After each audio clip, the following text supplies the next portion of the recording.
ज़िला शोपियान के मेमंदर इलाके में कल से एक महा सर्च ऑपरेशन जारी है।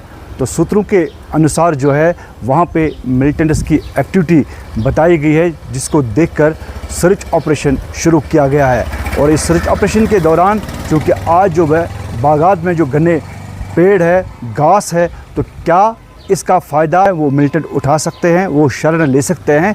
इसी को लेकर जो सेना ने तमाम इलाके में बागीचों में जाने वाले लोगों को ये हिदायत जारी की है कि वो कम से कम एहतियात बरतें रखें, चूँकि अगर यहाँ पे मिलिटेंट ने शरण ली है तो यकीनन जो सर्च ऑपरेशन है उसको वसीया कर दिया जाएगा। यही सूत्रों के अनुसार बताया जा रहा है।